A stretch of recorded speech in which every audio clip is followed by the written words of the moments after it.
Welcome to Private Politics, where we prepare you for your next political conversation. I'm Jeronimo Cortina, political scientist at the University of Houston. And I'm Brandon Rottinghaus, also a political science professor at the University of Houston. True. Talking about politics. You know, normally we talk about kind of what's going on in the news in the week and try to keep people up to date with respect to what's coming up for their weekend and prep them for all the political talk that's to come. But we're going to take a bit of a different tack this week and talk about something that affects really everything that we talk about, and that's political polarization. It's a demonic word for some, but it's a natural occurrence in lots of ways that we'll talk about. So we can definitely dive into some of these big picture concerns. But the reality is definitely true, regardless of how you cut it. And that's that basically the country is more polarized politically. Just for sort of a quick discussion point, that the ideological overlap between the parties has diminished. So today, 92% of Republicans are to the right of the median Democrat, and 94% of Democrats are to the left of the median Republican. That's political science talk for basically like people are polarized. People who are conservative are gravitating to the Republican Party. People who are liberal are gravitating to the Democratic Party. And you don't see those distributions really overlap very much. So this has serious implications in the U.S., but the U.S. is not alone, right? There are serious implications to this all over the country, right? Countries like the U.K., Canada are certainly affected by this. Australia, New Zealand. Polarization is something since the 1970s that has expanded across the entire globe. So our kind of question is really why that's happening. And so kind of one big question is, why is polarization increasing in this last, say, 30 years, but really accelerated in the last 10 or 15 years? I think it has to do with how inequality operates to the ideological core of voters. So in the sense that inequality is not just meaning in terms of income distribution. It's about the quality and the quantity of opportunities. Interesting. So in a sense, when you are sold a product, in this case, public policies, you are promised a certain bag of goodies. And those bag of goodies are going to be different between Democrats and Republicans. So Democrats are going to sell you X, Y, and Z, and Republicans are going to sell you A, B, and C. And the problem is that X, Y, and Z and A, B, and C has not materialized for the vast majority of Americans. Right. So when elections come or when political chattering increases, the other party is demonizing the other party. You were promised X, Y, and Z, they haven't delivered. You were promised A, B, and C, they haven't delivered. Come to my side. I will do it. And that starts creating that lack of overlap that you said. And with that lack of overlap, what starts to diminish is the type of conversations that you see it. And we have polarization both at the elite level, meaning elected representatives, and the general voter or the average American voter. Yeah, it sort of trickled down, right? Like elites are polarized, and then that has the effect of basically kind of communicating those sort of limitations and those divides to the public that then kind of follow suit, right? We can't blame the public for being affected by it because the people that we listen to for advice and for leadership are the same people who are talking about these partisan differences. But those partisan differences are really important. It's not just about like differences in policy, A, B, C, and X, Y, Z. It's about how much we trust or like, or even in some cases hate the other team. Correct. This is what we call affective polarization. Basically, the idea is that you have dislike of the other team, right? And the other team can be any number of things, right? Correct. You know, we typically think of it, say, in terms of sports, but in this case, it's about politics. That affective polarization has implications not just for kind of the policies that we choose, but also kind of the way we shop, the people that we associate with, who you date. All these things are all connected to like the way that we associate with the other party. So affective polarization is increasing. There are a lot of reasons why affective polarization is increasing, but one of them has to be just media consumption, right? The fact that you've got people who are in these very disparate media silos, right? People are getting their news and information from kind of one party or the other, one ideology or the other, and as a result, then they don't even see what the other side is thinking about. So when it comes to hearing that, you're like, that's not true. That doesn't make sense. That's wrong. And as a result, you kind of see this increasing tug between, kind of where your ideology is and where you are, and where your opponent's, in quotes, ideology is and where their ideology are. So that affective polarization is really critical to this. The other part is sorting. So like we said, this has been going on for a long time. It's not like a new phenomenon, but it has exacerbated recently. What we have seen in the last, say, 30, 40 years is that you're seeing people sort themselves into these parties, right? Like I mentioned, you have people who are considered liberal will identify with the Democratic Party, people who are conservative with the Republican Party. It wasn't always like that. You had people who were liberal Republicans. You had people who were conservative Democrats, a lot of conservative Democrats, right? And certainly that's true for Texas. But we're talking sort of national politics also. The South was the haven for all of these sort of, conservative Democrats. So those two factors, affective polarization rising, I don't like you or your party, that's increasing. The other is sorting, that I'm choosing to back this party because my ideology, generally speaking, puts me in that box. So those two things together are really sort of facilitating that. But obviously social media has exacerbated a lot of this. I said media because we definitely have this kind of bifurcation of the media ideologically, politically. But we also have social media, which is driving so much of this. So how do you think social media is affecting people's sort of partisan behaviors? Well, once again, it has to do with the algorithm. Once you are watching certain number of stories, that algorithm is going to multiply them. So instead of reading or watching different news media, watching Fox News and MSNBC, and then you creating your own opinion about what they're both networks presenting, is you dig yourself deeper and deeper into the rabbit hole. You kind of create your own media bubble, right? And they help you to do it, to reinforce They it. help you to do it, and then that is, as you said, this lack of overlap that doesn't allow you to see what's next.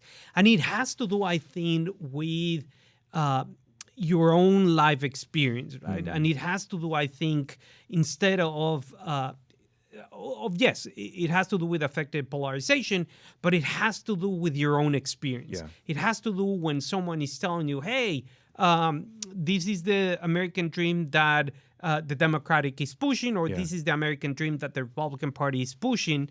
And then you confront your own reality, your own proximity to that issue, as I discuss in my book. Nice plug. Thank you. Subtle. And then you realize is that, wait. This side is lying to me. And this side is telling me perhaps something more close to my own view of the world and my own situation. And that's what it's creating, this animosity between that side and the other side. And you have an in-group, out-group effect. Totally. That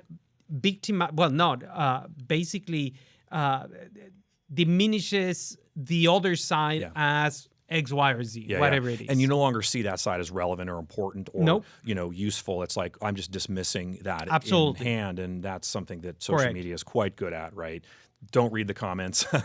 It's going to be that way no matter what. And it's hard to have a real dialogue when that's the case, right? But I want to follow up on a couple things you mentioned, because there's a lot of research on this that suggests that two things are really critical to this happening and the way that it's becoming more exacerbated in recent times. And that's, first of all, racial resentment. And the second is about status anxiety. There's a lot of scholarship that suggests that basically that some groups are adopting this kind of more racially hostile attitude towards non-whites, and that's creating more resentment. And that resentment then, of course, gets reinforced by the other side who says that you're not tolerant enough. So that racial resentment is really increasing in recent years, especially as race becomes sort of more central to the way we talk about politics. The other is about status anxiety. So your inability to kind of get ahead, right? Your kind of dissatisfaction with where you are currently is an economic story that's not just about red and blue, right? It's not about Republicans and Democrats. It's about just sort of the way the economy functions, which may have implications to politics, but isn't directly resulted from politics.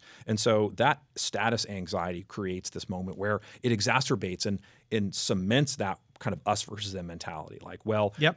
We feel a certain way about something, and because of this sort of kind of outcome, and it's hurting us. The other side doesn't feel that way, and so you use that to kind of blame the other team for your own kind of economic woes, as they were. So those things play together in a way that also is complicated Yep. and really hard to undo, because you can't just sort of change the economy with a snap of a finger. Like, you really have to kind of see these things as they trend. But to me, those two things are kind of parallel to the way that you're talking about this absolutely. being unavoidable. Oh, absolutely. And on the first one, I think it's a lack of, I don't know, let's say it, not clarity, but I would say intentional lack of definitional clarity in terms of what it means to be an American. Yeah. When you start thinking about our founding fathers, when you start thinking about the melting pot, right? And I think that's a beautiful analogy. So the melting pot is a melting pot. You throw a bunch of ingredients from every single part of the world, and suddenly an American rises from the pot. So what does that mean? How can you define what it is an American? It's impossible to define it because the very own definition of the melting pot doesn't allow you to say, boom, boom, boom, boom, boom. This is what defines an American. So everyone has a very different definition of what it means to be an American. Republicans have one, right? Democrats have one. General voters have one. And that most of the time is going to circle around and sometimes cross across, for example, different racial, ethnic identities, different socioeconomic status. So when you put everything into it, it's extremely complicated, but you have your own definition of what it is. Totally. And the multiracial democracy is a tough thing to pull off, right? And that's effectively what the U.S. is sort of struggling to accomplish. And the rules don't make it that much easier, right? So a lot of the rules that are put into place are obviously designed by parties to kind of protect themselves. And this is true for Republicans and Democrats. You could look at a state like Texas. You could look at a state like Oregon. They're going to take different approaches to policy, but they're both protecting their incumbents. And that's where you've got this sort of, partisan alignment. So you have a lot of people who, are basically kind of following their partisan identity through their parties. And the parties say may close primaries. We're not going to let other people participate, right? We're going to basically say only people who are registered partisans can participate, which means that people who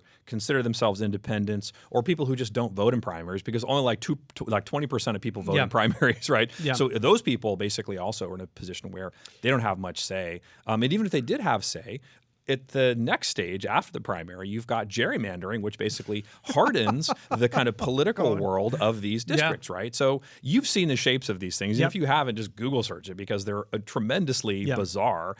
There's all kinds of case law on this, but in a nutshell, basically the notion is that you've got gerrymandering, which really hardens the kind of partisan attachment to these particular districts so that you have members who don't have to worry about the other side because they aren't ever going to be in jeopardy of losing since the district is drawn to benefit their party. Well, and then we don't have proportional representation. Right. And one of the key differences between other Western democracies, in which also polarization happens, is that in those places, in the UK, in France, in Italy, in Spain, you have multi-party systems.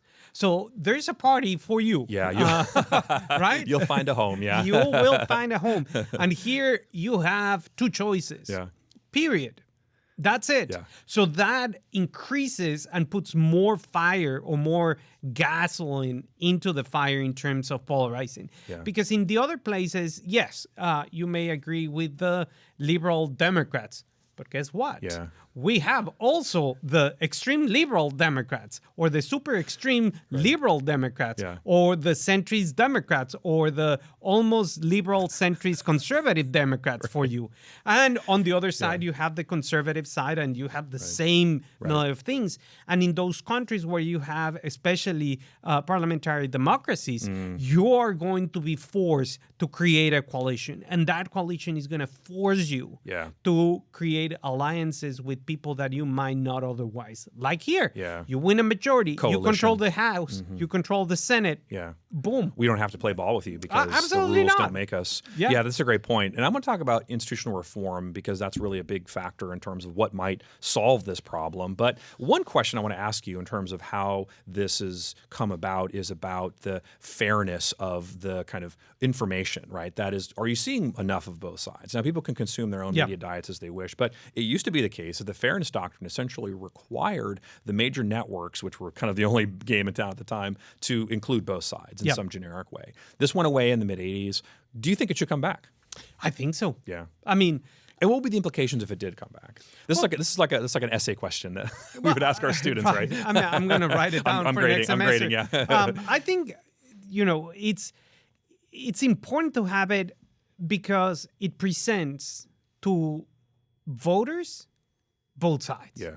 And it's a way of saying giving back the power to the people. Yeah. And it's, you decide. It's a great way to put it. You are going to decide. And I don't care. Yeah. The position of this Fairness Doctrine is, I do not care if you vote this side or other side. I just want to give you the facts.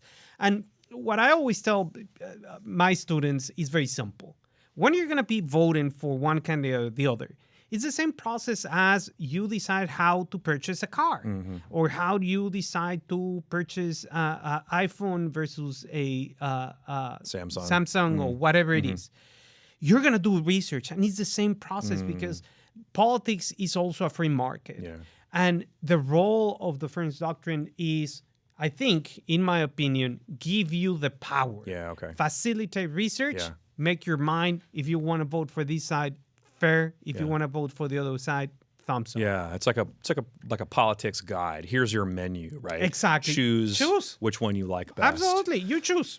Let's talk about implications to polarization, which are obviously significant and have far-reaching impacts in terms of how things are governed and the policies that are produced. One thing is that lawmaking is simply harder. You've seen the productivity of the U.S. Congress go down over time.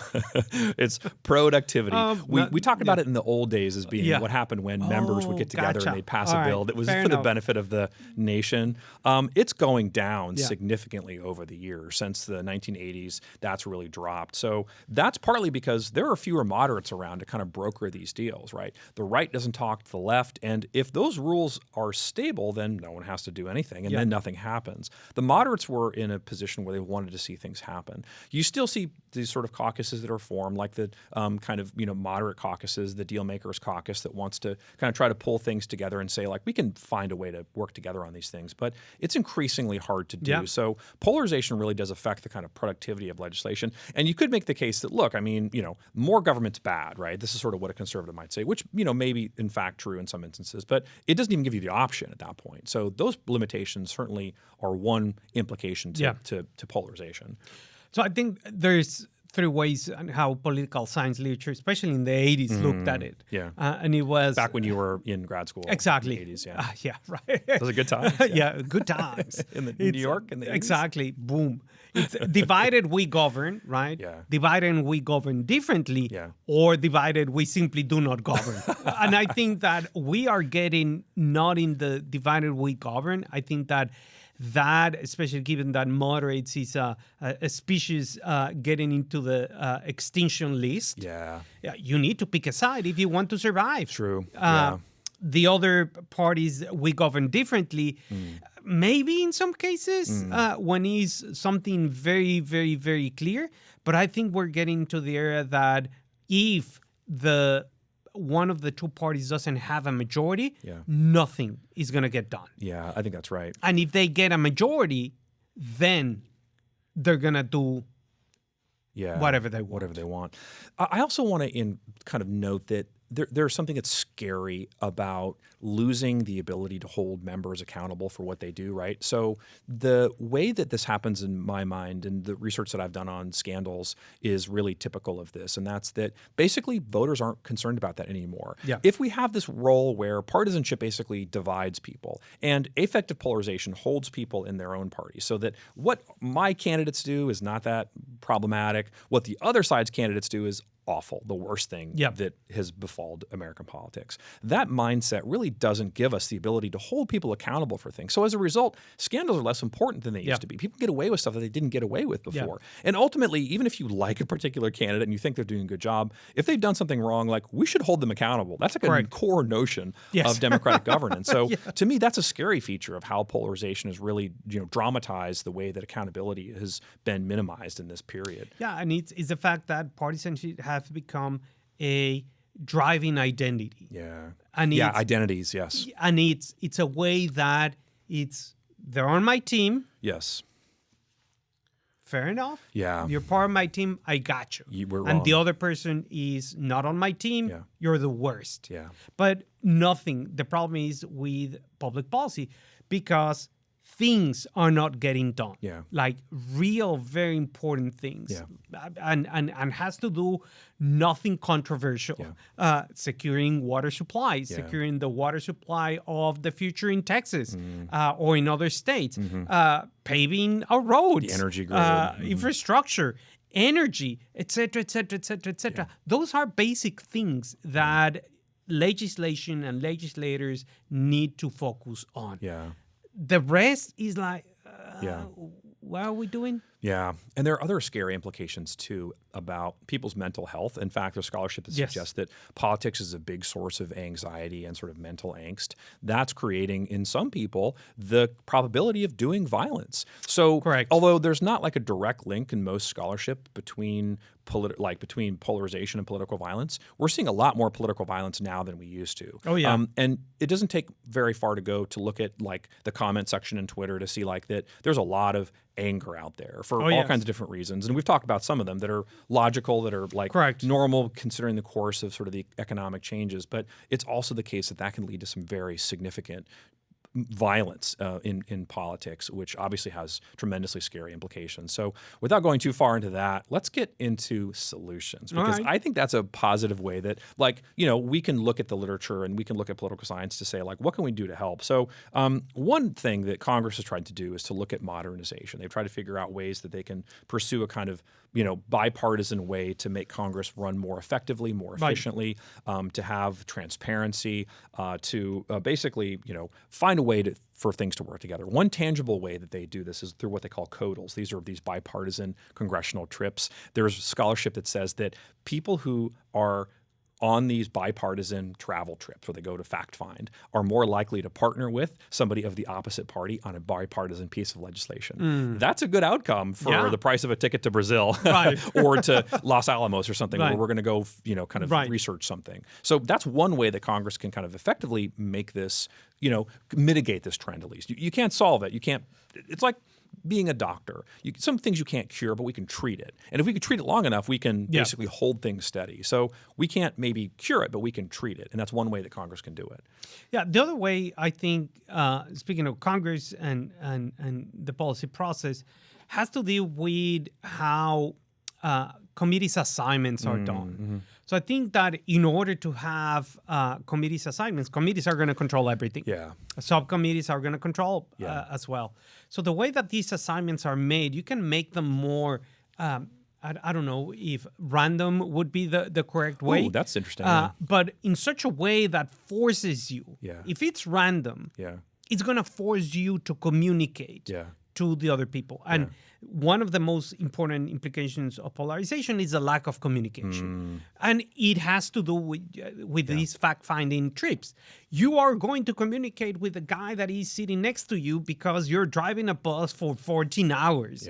And there is no other way that you are not going to talk to the other person. So forcing these random assignment into these committee assignments is going to force you to have a conversation. Maybe you don't agree on 100% of everything of a particular bill, but maybe you're going to agree on 20 or 30% or 15%, and that is significant progress. And we can make a bill that kind of accommodates people's preferences or understands where people are not going to go, right? Absolutely. And that's also valuable. I also want to follow up on that, talk about elections. So there's been a lot of discussion about what we call deep canvassing. It's really a way for people to have conversations about what's going on. So like we have people like will come to your door, you'd have these focus groups where people would listen, just listen. Like we would talk about, sort of your family, your values, your interests, understand where a person's coming from. What that does is a couple of things. First of all, it lets you understand where people are and that you meet them where they are. The other is that it reduces the perception of threat. There's great scholarship that suggests that a lot of the polarization is because people perceive a threat, like your party is going to threaten my livelihood, my values, whatever. If you reduce that, then there's a sense that maybe it is kind of less impactful and polarization dissipates. So that just talking, listening, like that basic function is so important to that. That and correcting misperceptions, right? People have misperceptions about people's motives. It may be literally that they have wrong information about things. Finding a way around that is also critical. Social media companies can help do some of this, but like politicians can help do some of this by not spreading misinformation. So that's another way that you can see kind of, let's hold the line here on information, just talk about the same set of things that we're worried about, and then get to know each other in that way, like what your values are and how we can kind of accommodate and move forward together. Yeah, because I think at the very end, Americans hold very similar values. One way or the other. At the end, they're very similar in what they want to pursue or achieve at the end. But it's this lack of knowledge, this lack of making the other side the villain. And that has these implications that doesn't allow you to see the other person as another human being. And it's, we're going to disagree on X, Y, and Z, but, everyone agrees that kids should go to school. Yes or no? Yes. We should be teaching them, well. That, and, exactly, that you should have access to healthcare. Yes or no? Yes. Okay. Then the question becomes, how do we get there? That can accommodate some of your preferences and can accommodate some of my preferences. It's not going to be perfect. And but you got to work together to get there. Exactly. But if you're going to impose your view over my views, it's not going to happen. Not going to work. No. But obviously, in this light and in this tone of unity, we're going to leave it here for this week. I'm Jeronimo Cortina. And I'm Brandon Rottinghouse. The party keeps up next time.